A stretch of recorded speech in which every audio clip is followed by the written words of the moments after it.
चलिए आज हम बात करते हैं BSc second year minor physics का स्थिर चुंबकत्व का। आज का हमारा नया टॉपिक है एम्पियर का परिपथीय नियम। तो चलिए इसको शुरू करते हैं और सबसे पहले पढ़ते हैं कि ये नियम क्या कहता है। देखो सपोज करो, मान लो कि एक अपना ये तार है, इसमें I1 धारा प्रवाहित हो रही है। क्या प्रवाहित हो रही है? इस वाले तार में देखो, आपको पता है तार होता है, उसमें वायर होता है, उसमें धारा प्रवाहित होती है, विद्युत धारा प्रवाहित होती है, करंट दौड़ता है। तो इसी प्रकार से ये पहला है तार। इसके बाद अपन मान ले दूसरा तार है जिसमें I2 धारा प्रवाहित हो रही है। तीसरा तार जो है इसमें मान लो I3 धारा प्रवाहित हो रही है। चौथा तार जो है मान लो उसमें कौन सी धारा प्रवाहित हो रही है? I4 धारा प्रवाहित हो रही है। क्लियर? ठीक है ना। तो इसके लिए अपन क्या करेंगे, इन चारों तारों के चारों ओर एक पथ का निर्माण कर देंगे। किसका पथ का निर्माण कर देंगे? एक पथ का। एक प्रकार से ये समझो जैसे अपन घर में चार वायर है मान लो, तो उनको साथ में रखने के लिए अपन क्या कर देते हैं, क्लिप लगा देते हैं ऊपर। इसी प्रकार से क्या करेंगे, इन चारों तार के चारों ओर एक पथ का निर्माण कर देंगे मानसिक रूप से। उसको बोलेंगे अपन एम्पियर का पथ। क्या बोलेंगे? एम्पियर का पथ। समझ में आया? चार तार थे, उसके चारों ओर क्या हो गया, अपन ने एक पथ का निर्माण कर दिया जिसे एम्पियर का पथ कहेंगे। और चारों तार में I1 I2 I3 और I4 धारा प्रवाहित हो रही है। इतना क्लियर हुआ। इसके बाद अपन बात करें, ये जो I1 I2 और I3 R4 धारा प्रवाहित हो रही है तारों में, उसके कारण जो चुंबकीय क्षेत्र उत्पन्न हो रहा है वो मान लीजिए क्या है, बी वेक्टर है। क्या है? B vector. इसके बाद जो एम्पियर का पथ है, ये मान लो कुल लंबाई तो L है, मान लो पूरे पथ की लंबाई L है, तो छोटे से भाग की लंबाई कितनी होगी? dl होगी। अपन को पता है ना, अल्प क्षेत्र के लिए जैसे मान लो पूरा क्षेत्र A है तो छोटा ऐसा अल्प क्षेत्र जो होगा वो dA होता है। इसी प्रकार से मान लो पूरी लंबाई कितनी है, पूरी लंबाई इस पथ की L है, तो ये मान लो ये छोटा सा भाग है, इतना ये छोटा सा जो भाग दिख रहा है, इसकी जो लंबाई होगी वो कितनी होगी? dl होगी। क्लियर? तो इसके कारण से जो एम्पियर ने बताया था कि इसका जो रेखा समाकलन होगा, किसका? रेखा समाकलन। देखो अभी हम ये आपको समझा रहे हैं, एम्पियर का परिपथ नियम का कॉन्सेप्ट समझा रहे हैं, और जो आपकी पूरी थ्योरी है जो आपको पेपर में लिखना है वो सिस्टमैटिक आगे हम आपको बताएंगे। आप नोट्स की बिल्कुल चिंता मत करना, हम बकायदा आपको पूरा सिस्टमैटिक पढ़ाएंगे। लेकिन पहले हम यहाँ कॉन्सेप्ट पढ़ा रहे हैं, फिर वहां आपको जिस प्रकार से परिभाषा लिखना है, जिस प्रकार से सूत्र लिखना है, वो सब थ्योरी अगली नेक्स्ट स्लाइड में है। समझ रहे बात? क्लियर? तो आपको पहले ये कॉन्सेप्ट समझ लो। क्लियर? ठीक है ना। तो अगर हम बात करें इसका रेखा समाकलन की बात करें, किसकी बात करें? रेखा समाकलन की बात करें तो क्या होता है रेखा समाकलन? मान लो ये चुंबकीय क्षेत्र क्या उत्पन्न हुआ? बी वेक्टर उत्पन्न हुआ, और ये जो छोटा सा अल्पांश है वो क्या है? dl है। इसके डॉट प्रोडक्ट माने क्या होता है? अदिश गुणनफल को क्या करेंगे? अदिश गुणनफल लिया माने डॉट लगाया, और ये dl है, मान लो इसको भी वेक्टर दे दें, तो बी वेक्टर और dl वेक्टर का जो डॉट प्रोडक्ट होगा उसका समाकलन करें इकट्ठा। पूरा ये समाकलन करें तो ये जो होगा इस पूरे भाग का क्या होगा? रेखा समाकलन कहलाएगा।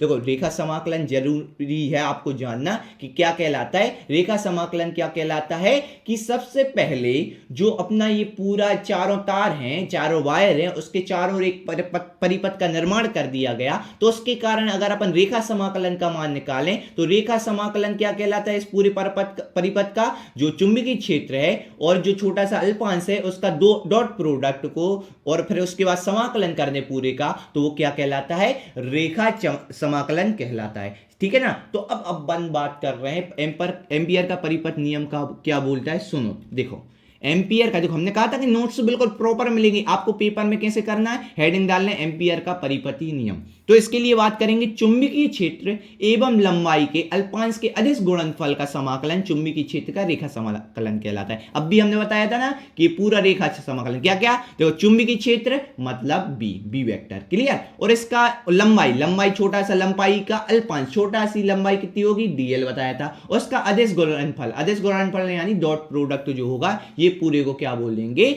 चुंबकीय क्षेत्र का रेखा समाकलन बोलेंगे। क्लियर? अब क्या होता है एम्पियर का पथ नियम जो विशेष है वो सुनो। एम्पियर के नियम के अनुसार किसी बंद परिपथ के चुंबकीय क्षेत्र के रेखा समाकलन का मान, यानी ये पूरा रेखा समाकलन का मान है जो बंद परिपथ का, उसका रेखा समाकलन का जो मान है वो क्या होता है? उस पथ से गुजरने वाली धाराओं के बीजगणितीय योग व निर्वात की चुंबकशीलता के मान के गुणनफल के बराबर होता है। मतलब जो ये रेखा समाकलन का मान है, देखो ये रेखा समाकलन का मान है वो किसके बराबर होगा? निर्वात की चुंबकशीलता, तो म्यू नॉट है, इसको पढ़ते हैं अपन क्या, म्यू, और ये है नॉट। तो म्यू नॉट जो होता है वो दर्शाता है निर्वात की चुंबकशीलता। तो निर्वात की चुंबकशीलता, और इस जो हमने वो 4 धारा बताई थी जिसमें I1, I2 और I3 और I4 धारा प्रवाहित हो रही, ये वाला देखो, ये बताई थी ना, चारों धारा प्रवाहित हो रही। तो इसमें भी यही बोला गया है कि एम्पियर परिपथ के अनुसार किसी बंद परिपथ के चुंबकीय क्षेत्र के रेखा समाकलन का मान, यानी ये रेखा समाकलन का मान उस बंद पथ से गुजरने वाली धाराओं के बीजगणितीय योग, धाराओं के बीजगणितीय योग मतलब I1 plus I2 plus I3 plus I4, मानिए जो ये चारों धाराएं और जितनी भी यहां जाते जाते प्लस करके IN धारा मान ले, जितनी भी धारा तार हैं, वायर हैं, तो जितनी भी तार हैं उनका जो धारा बह रही है उनमें, उसका बीजगणितीय योग को दर्शाएंगे सिग्मा I। देखो I हो गया क्या, विद्युत धारा, और सिग्मा मतलब कहता है टोटल सम, क्या कहलाता है, टोटल सम, माने टोटल योग, कुल योग जो होता है वो सिग्मा से दर्शाते हैं। तो सिग्मा I लिखा, मतलब ये जो सिग्मा I लिखा इसका मतलब क्या है, कुल धारा, ठीक है ना, कुल धारा।